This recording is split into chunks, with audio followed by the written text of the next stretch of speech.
मुख्तलिफ झुग्गियों से गुजरता हुआ एक ऐसी जगह पहुंच गया जहां कुछ लोग बैठे कहवे के घूंट ले रहे थे। ये एक बड़ी झुग्गी में बना एक छोटा सा होटल था। वो भी लकड़ी के एक स्टूल पर बैठ गया।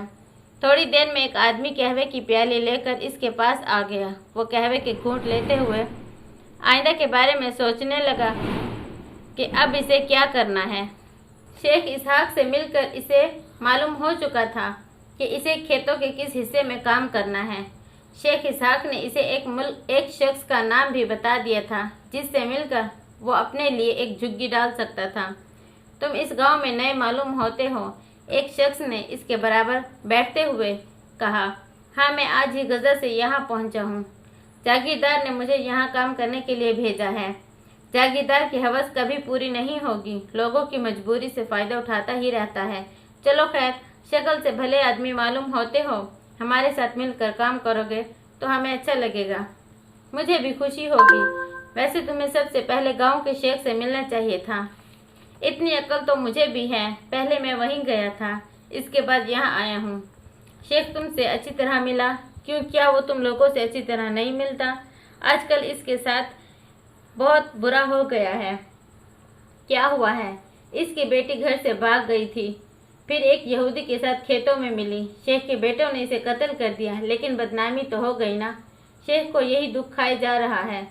इसमें शेख का क्या कसूर? हर शख्स अपने अमाल का हिसाबदा है। इसे अब ये फिक्र है कि इतनी बदनामी के बाद इसकी दूसरी बेटी से कौन शादी करेगा।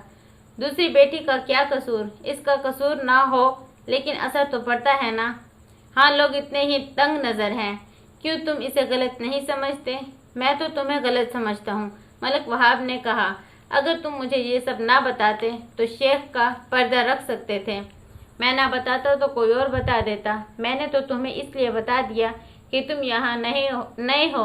छोटी बेटी से होशियार रहना, इस शख्स ने कहा और इसके पास से उठ गया। मलक वहाब वहाँ से उठा तो इसका सर घूम रहा था। इसने ऐसी बातें सुन ली थी कि इसकी शराफत इसे परेशान कर रही थी।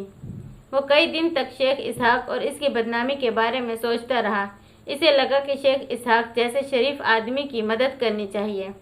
एक सुबह वो सोकर उठा तो रात देर गए तक जागने की वजह से इसकी आंखें जल रही थीं। वो बाहर निकला और खेतों की तरफ चल दिया।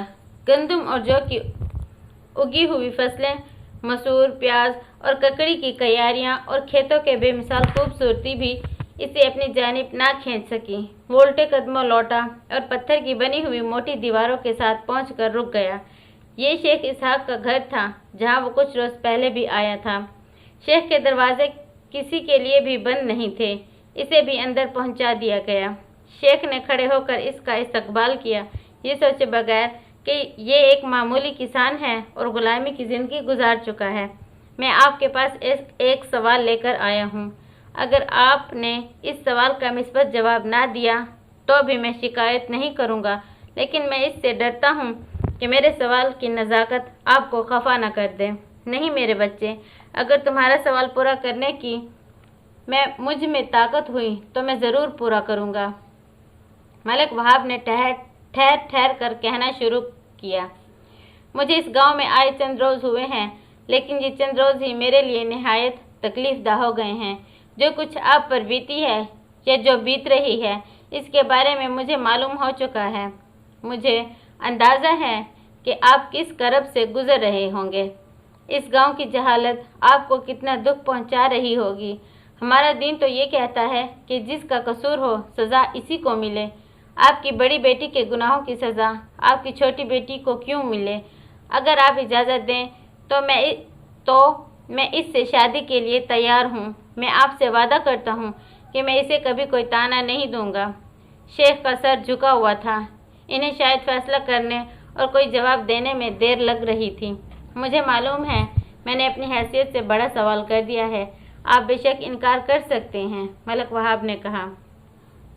मेरी खामोशी इनकार के लिए नहीं, तुम्हारा शुक्रिया अदा करने के लिए मौजू अल्फाज ढूंढ रही है कि तुमने मेरे दुख को महसूस किया। मलक वहाब अपनी जगह से उठकर शेख के कदमों में बैठ गया। शेख ने इसे सहारा देकर फिर इसे इसकी जगह पर बिठा दिया। मैं तुम्हारे सवाल का मिस्बत जवाब दे रहा हूँ। मैं अपनी बेटी खतीजा का हाथ तुम्हारे हाथ में देने को तैयार हूँ, शेख ने कहा। इसकी बड़ी बहन के करतूत के सबब खतीजा की हैसियत गांव में इतनी गिर गई थी कि शेख ने मलिक वहाब के सियाह रंग, मामूली शक्ल और अदना माशरती हैसियत को नज़रअंदाज करते हुए खतीजा की शादी इससे कर दी और अपनी जायदाद में से एक कमरा भी इसे रहने के लिए दे दिया। ये शादी यूं भी बेजोड़ थी कि मलिक वहाब 30 साल का पुख्ताकार मर्द था, जबकि खतीजा अभी सिर्फ 13 साल की हुई थी। 13 साल भी ऐसे कि इस गांव में कदम ना निकाले हुए गुजारे थे। मलिक वहाब जब शहर में था हमेशा शहर की रहने वाली तालीम याफ्ता बीवी का ख्वाहिशमंद था, लेकिन हालात कुछ ऐसे हो गए कि इसे खतीजा से शादी करनी पड़ी। इसके बावजूद वो इस कोशिश में था कि खतीजा को लेकर शहर चला जाए। इसकी उम्र कच्ची है, बड़ी आसानी से शहर के माहौल में ढल जाएगी। इसने एक मंसूबे के तहत खतीजा को काहिरा की गलियों की कहानी सुनानी शुरू कर दी। जब खतीजा इसकी ज़बानी बुलंद बाला इमारतों, बरकी रोशनियों, वसी और अरीज सड़कों पर दौड़ती हुई मोटर कारों और बसों के किस्से सुनती तो हैरत से इसकी आंखें खुल जाती। वो जब इन बातों में बहुत ज़्यादा दिलचस्पी लेने लगी तो मलिक वहाब को यकीन हो गया कि वो मरऊब हो चुकी है। इसने इसे मज़ीद मरऊब करने के लिए एक दिन अपना मुकफल ट्रंक खोला, इसमें रखे हुए अपने मगरबी मलबूसात को बाहर निकाला। फिर वो दूसरे कमरे में गया। वो कमरे से बाहर आया तो कोट पतलून पहने हुए था, गले में नकटाई थी, पाँव में जराबें और बूट थे, अंग्रेजी हैट हाथ में था। अभी वो हैट पहनने नहीं पाया था कि खतीजा ने हैट इसके हाथ से छीन लिया और ज़मीन पर फेंक कर इसे पैरों से मसल दिया।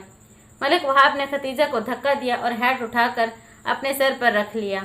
मैं तुम्हें सिर्फ ये दिखाना चाहता हूँ कि मज़हब लोगों का लिबास ये होता है। तुम जब शहर जाओगी तो तुम्हें भी वहाँ का लिबास पहनना पड़ेगा। इस लिबास को अभी इसी वक्त उतारो। वो तो मैं उतार दूंगा, अभी तो तुम ये बताओ कि ये लिबास तुम्हें पसंद आया। मैं कहती हूँ इस लिबास को फ़ौरन उतारो, खतीजा ने गुस्से में पंकारते हुए कहा।